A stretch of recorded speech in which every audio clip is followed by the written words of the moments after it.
du deuxième congrès international d'urologie qui se tient donc depuis le 28, les travaux ont commencé le 28, 29 et le 29, donc aujourd'hui. Et la première partie des travaux, ce sont en fait des ateliers pratiques. Et nous avons des experts qui sont venus de différents pays africains, européens, des États-Unis. Et il y a sur plusieurs sites, au niveau de l'hôpital général Idrissa Pouye, ex-CTO, au niveau de l'hôpital principal de Dakar et au niveau de l'hôpital Aristide Le Dantec. Donc ça, c'est la première partie pratique.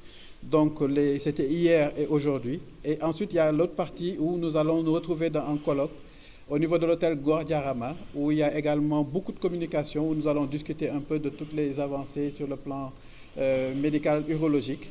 Et là aussi, les différents invités, les différents experts vont nous permettre d'échanger et de faire la mise à jour sur beaucoup de choses. Donc cela va se tenir demain, mercredi 30 et le 31 au niveau de l'hôtel Gordiarama. Bon, il y a une grande variété, comme il y a plusieurs sites, donc nous avons ciblé plusieurs variétés de plusieurs catégories de pathologies. Et donc il y a toute la pathologie lithiasique, les calculs qu'il y a au niveau des reins. Il y a les problèmes prostatiques également qui sont pris en charge.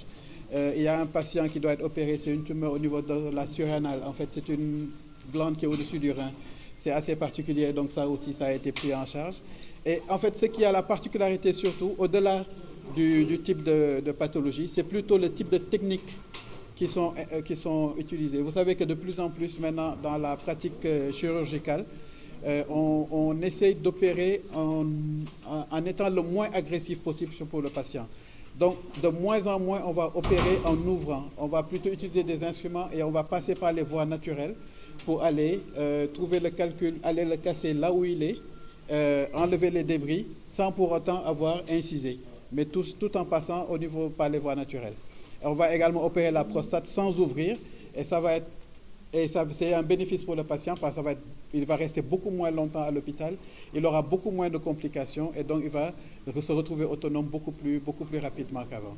Donc, comme je dis, c'est surtout ce qu'il faut retenir. Ce sont les innovations technologiques plus que les pathologies elles-mêmes qui sont intéressantes dans ces 2 jours d'intervention chirurgicale.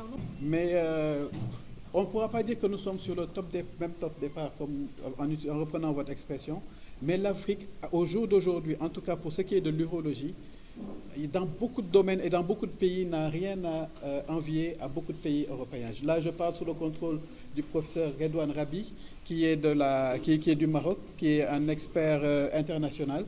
Et ce qu'il réalise dans son pays, et ce que nous-mêmes ici localement nous réalisons, c'est sur les mêmes standards que les standards européens.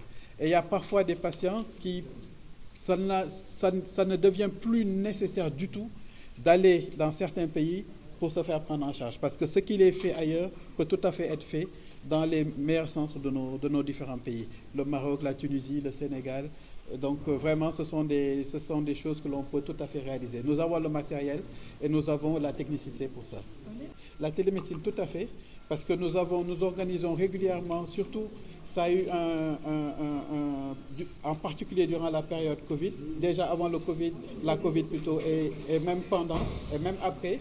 Donc nous organisons régulièrement des webinaires et donc nous avons des rencontres où nous échangeons beaucoup avec nos collègues des autres pays et même sur le plan local, il y a beaucoup d'échanges qui sont faits grâce à la télémédecine.